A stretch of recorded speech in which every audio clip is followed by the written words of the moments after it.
Sarah Palin sending a message to her critics in her first interview since the shootings in Tucson. Here she is last night on Hannity, hitting back at those who initially accused her and other conservatives and some on the right of somehow contributing to the tragedy. Mrs. Palin making clear that tactic will not work.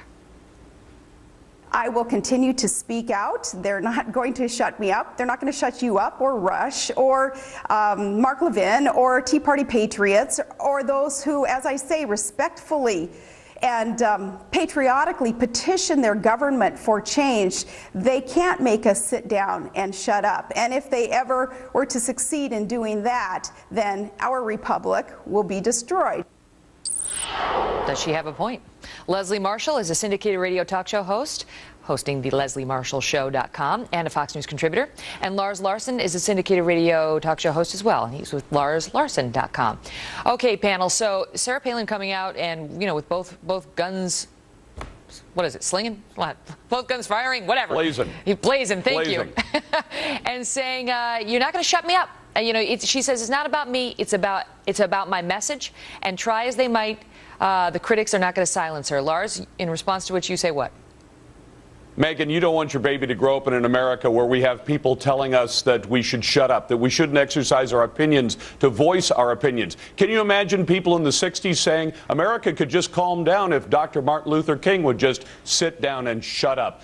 As far as I'm concerned, Governor Palin is a hero. She stands up and she advocates for a huge percentage of Americans. And now the people that she is being successful in opposing, and this is politics, are telling her, you have to shut up. Now, the fact is they dealt her a dirty one on Saturday afternoon after the shooting in Tucson by immediately on the AP linking her to that shooting when there was no evidence whatsoever that there was any linkage between what Governor Palin had done and the shooting in Tucson. And yet they kept up that meme even beyond the point where the president said it simply wasn't true. And those folks who are telling her to shut up, that's just plain un-American. And the president has said, the political ideology wasn't behind this, Leslie, and yet some on the left don't accept that and aren't prepared to heed his warning, I guess, his call for more civil discourse. You had a columnist in the Washington Post, Eugene Robinson, who came out just yesterday. Now, it was prior to the Hannity interview.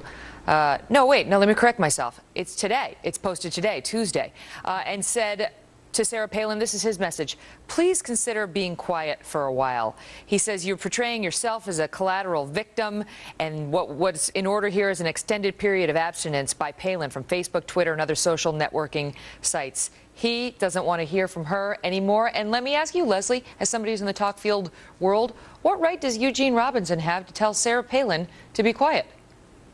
Well, he has the First Amendment right, and I get told to be quiet every time I'm on Fox and the radio. So, that's what happens when we're either in politics or in broadcasting and in the public eye. Why, in his mind, does he get to offer his opinion and she doesn't get to offer hers? Well, she did offer her opinion. Right, but he objects. And she has defended herself.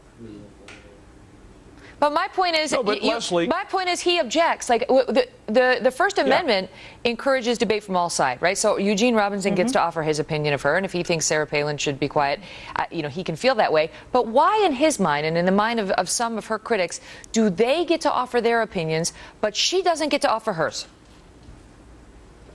Oh, I don't feel that way, and I didn't read it that way except for his opinion. Quite frankly, as a liberal Democrat, I want her and everyone who disagrees to speak. I think the problem here is, at least for my listeners, left and right, is they don't want, after the tragedy that took place in Tucson, more division. We are in a reconciliatory stage in our country. That's what the president spoke of. Let's stop the blame. Let's stop the defending. What did she do? Let's get down to business. What did she do, Lars, that added to that? She came out with that statement defending herself, and then the left got even angrier, saying she shouldn't have used the term blood libel and she shouldn't have spoken before the president, and sort of turned it back around on her again. It was a blood libel, and I think I could say why it was appropriate to use that term. The fact is, the left threw down the gauntlet first, beginning with the Associated Press, which tilts hard to the left, by making the accusation that somehow she had something to do with it. That was piled on by the lefties, who began to say that she had something to do with this.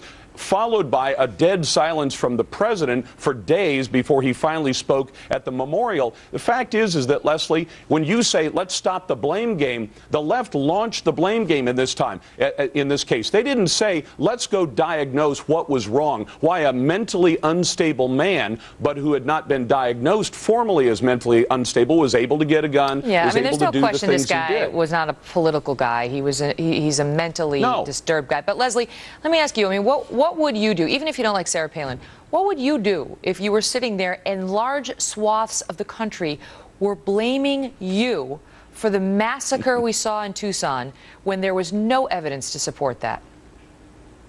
Megyn, I'm so glad you asked me that, as a woman, especially. Because I'm sorry, and I know ladies are going to get mad on me, but the first thing I would think is, because I'm a woman and be emotional, would be to defend myself. However, I want to look at leaders left and right, so I did.